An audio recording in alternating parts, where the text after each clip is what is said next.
pala baha ang magpapalubog sa ating bayan, kundi kasakiman.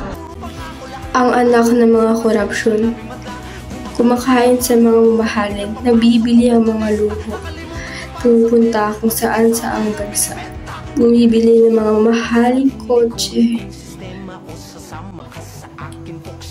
Netflix ang mga kanilang mamahaling diamante, bag, habang sila ay masaya. Tayo ay lumulubog sa kahirapan. Nasaan ang hustisya? Ang kasakiman ang sumisira sa ating lipunan. Nagbubunga ng hindi pagkapantay-pantay. Sumisira sa daang-daang tiwala ng mga ano nga ba ang nangyari sa mga kapwa natin? Marami ang mga tao na nawalan ng tirahan dahil sa baha. Nawala ng tirahan, kaya nasa ibang pwede ang nasa ating sa pamilya sa labas ng tubig. Ngayon, taon ang hihilak ng ulan. Sa lakas ng ragasan ng tubig, hindi lang mga bahay at gamit ang tinangay, kundi pati ilang residente na maswerteng nakaligtas. May pansamantalang remedyo pero pinangangabahan pa rin ang mga bulsa ng kongresista. Kaya pinagmamadali na mga kababayan, galit na ba kayo?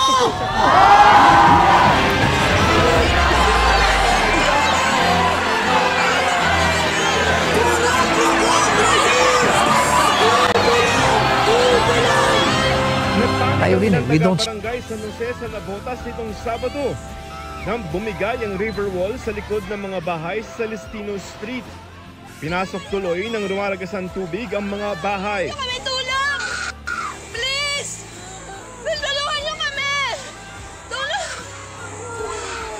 Tulungan niyo ang mga tao dito. Tulungan niyo. Oy, mga Tagaloaban sa Siles! Magsipagan na po kayo ng gamit niyo! Nabiyak ko yung pader! Matanaw namin ang matandang nanginginig sa sobrang lamig habang nakahandusay sa gilid ng kalsada. Maraming tao ang nagugutom. Marami pa rin ang nagugutom sa Pilipinas. Sa datos po ng United Nations State of Food Security and Nutrition, mahigit 50 milyong Pilipino ang hindi sapat ang pagkain. Pinuntahan ni Nicky de Guzman ang isang kalye sa Tondo, Manila na sumasalamin sa problema ng gutom. Maliliit na mukha, malalaking issue, dokumentado. Pahayaan mo ang mga Pilipinong nagugutom. Kaya naman, tayo'y magkaisa. Ilantad ang mga kaibigan at ipaglaban ng isang mas maliwanag at walang korupsyon kinabukasan. Karapat dapat ang ating bansa sa isang mas mahusay.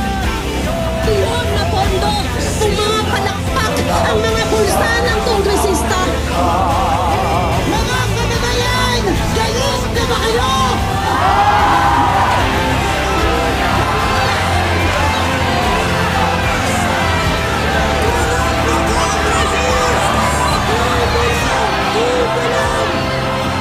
Tayo rin we don't speak up. The Filipino people just simply hope to be silent. May pag-asa po ba tayo? Meron po.